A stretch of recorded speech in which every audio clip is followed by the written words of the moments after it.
Hi viewers, welcome to our channel. ప్రస్తుతం మనతో పాటు సీనియర్ జర్నలిస్ట్ దాము బాలా సార్ వారితో మాట్లాడదాం.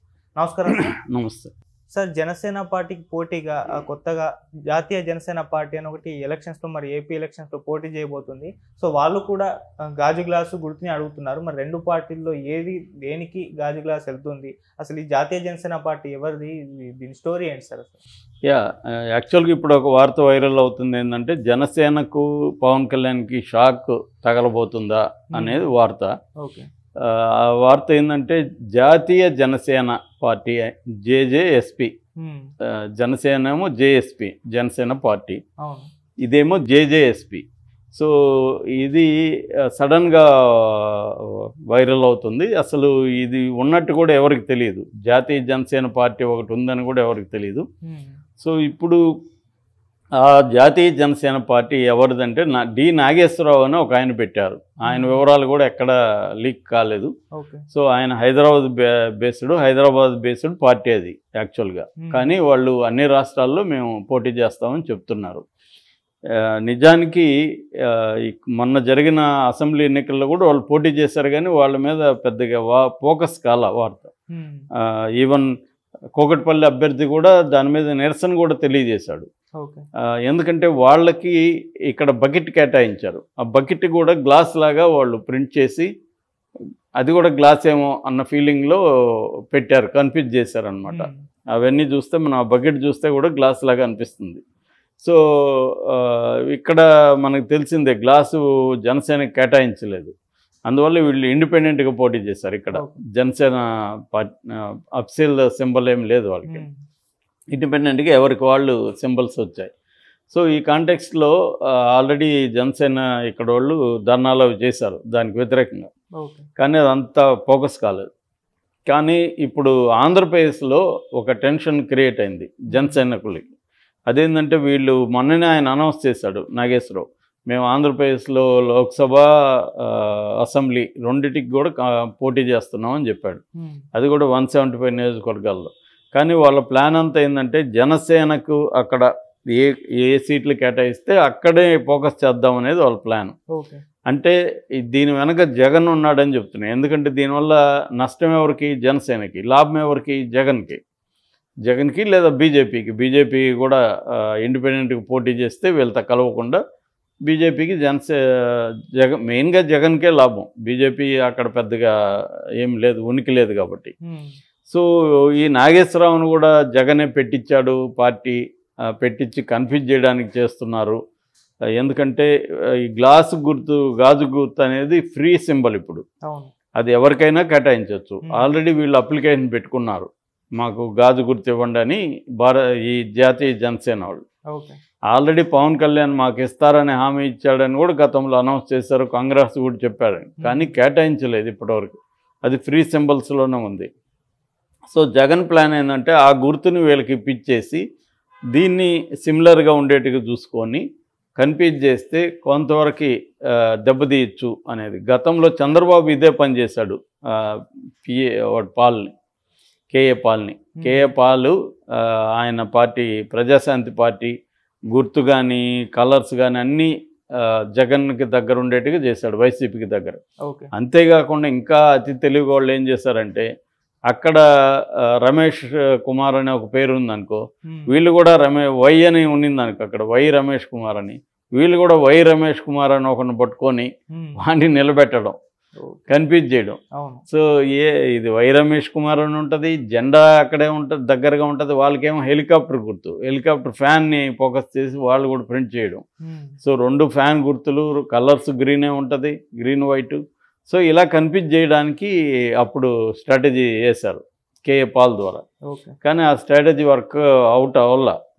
ఎప్పుడు వర్కౌట్ అవుతుందంటే స్వీప్ ఉన్నప్పుడు వర్కౌట్ అవ్వదు. ఎప్పుడైనా స్వీప్ లేకుండా టైట్గా ఉంటుందనుకో, 100 ఓట్లతో కూడా ఓడిపోయే పరిస్థితి ఉన్నప్పుడు ఇవి కొద్ది కన్ఫ్యూజ్ చేసి ఆ 100నో 200నో చీల్చగలిగితే అటువంటి ప్రాబ్లమ్స్ వస్తాయి అటువంటి ఏరియాల్లో.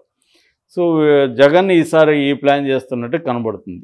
అంటే జగన్ వైసీపీ కానీ జగన్ కానీ చేస్తున్నది ఏంటంటే తెలుగుదేశం జనసేన కలవకుండా ఉండడానికి శాయశక్తుల్లో ట్రై చేశారు. ఇద్దరిని ఛాలెంజ్ చేయడం, ఒంటరిగా ధైర్యం ఉంటే పోటీ చేయండి అని ఇవన్నీ ఏదో చెప్పారు. అవును. కానీ వీళ్ళు కలిసిపోయారు.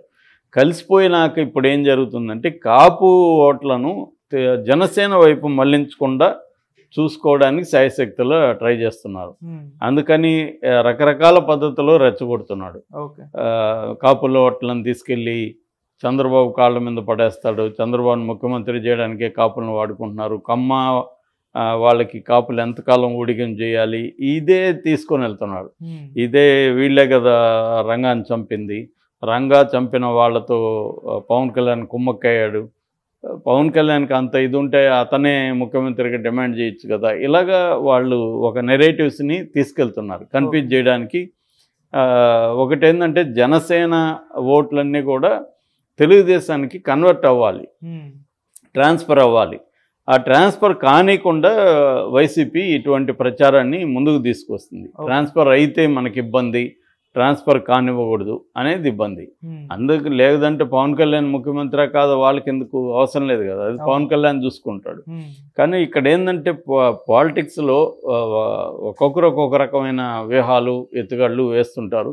ఇటు తెలుగుదేశం నుంచి కూడా రకరకాల వ్యూహాలు వేయడం అవన్నీ చేస్తున్నారు. జగన్ కూడా చేస్తున్నాడు. ఎందుకంటే ఒక టఫ్ సిచ్యువేషన్ అయితే కనబడుతుంది క్లియర్గా. చాలామంది ఏంటంటే జగన్కి వ్యతిరేకత విపరీతంగా ఉందంటున్నారు. వాళ్ళు అడిగేదండి అంత వ్యతిరేకత ఉంటే మరి ఎందుకు చంద్రబాబు ఒంటరిగా పోటీ చేసి గెలవచ్చు కదా, జనసేనతో ఎందుకు గెలవాల్సి వచ్చింది అంటే ఇద్దరు కలిస్తే కానీ జగన్ను ఓడించలేమనేదే కదా భావం. మరి ఇద్దరు కలిసినా కూడా జగన్ని ఓడించలేమనే భావం ఉండబట్టే ప్రశాంత్ కిషోర్ని కూడా తీసుకొచ్చారు అనేది కూడా ఇప్పుడు వినిపిస్తుంది. ఏదేమైనా జగన్కి కూడా ఒక స్ట్రాంగ్ బేస్ అయితే ఉంది. దాన్ని చంద్రబాబు ఏంటంటే ఎటువంటి పరిస్థితుల్లో ఎక్కడా లీకేజెస్ లేకుండా చూసుకోవాలి. అంటే మనం ఓవర్ కాన్ఫిడెన్స్తో వెళ్ళకూడదు అనేది చంద్రబాబు ఉన్న అవగాహన.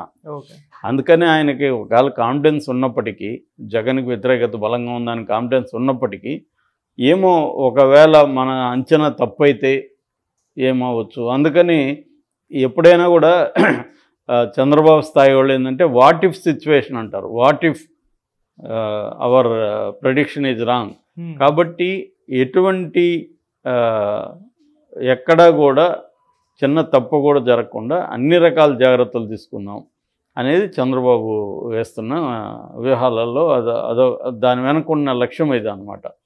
అంటే జగన్ని తక్కువ అంచనా వేసి మనం ఓవర్ కాన్ఫిడెన్స్ తెలకూడదు. గతంలో కూడా ఓవర్ కాన్ఫిడెన్స్తో లాస్ట్ 2019 ఎలక్షన్లో కూడా ఇలాగే ఓవర్ కాన్ఫిడెన్స్ తెళ్ళాము, దాని ఫలితం అనుభవించాము. సో ఓవర్ కాన్ఫిడెన్స్ వద్దు, ఎక్కడా కూడా నెగ్లిజెన్స్ వద్దు, ప్రతి దగ్గర జాగ్రత్తలు తీసుకుందాం అనేది ఆయనకున్న అండర్స్టాండింగ్.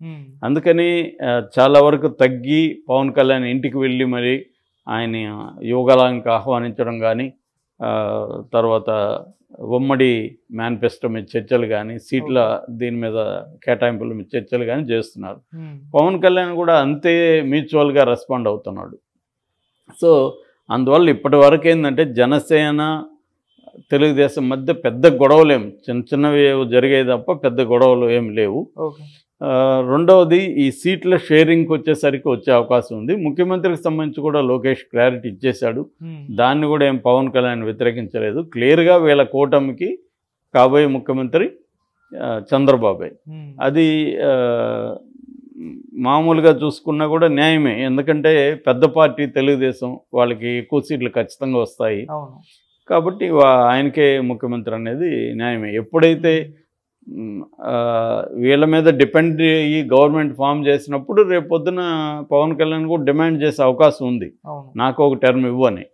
కానీ అది రావాలి. అది రావాలంటే ఈయనకి గణనీయమైన సీట్లు ఇవ్వాలి. కనీసం ఇప్పుడు 88 అక్కడ మ్యాజిక్ ఫిగరు. 88 అంటే కనీసం ఒక 25-30 వీళ్ళకి వచ్చి ఒక మిగతా సీట్లు వాళ్ళకి వస్తే, మిగతా 60+ వాళ్ళకి వస్తే అప్పుడు ఏమవుతుందంటే చంద్రబాబు ఇండిపెండెంట్గా గవర్నమెంట్ ఫామ్ చేయలేడు కాబట్టి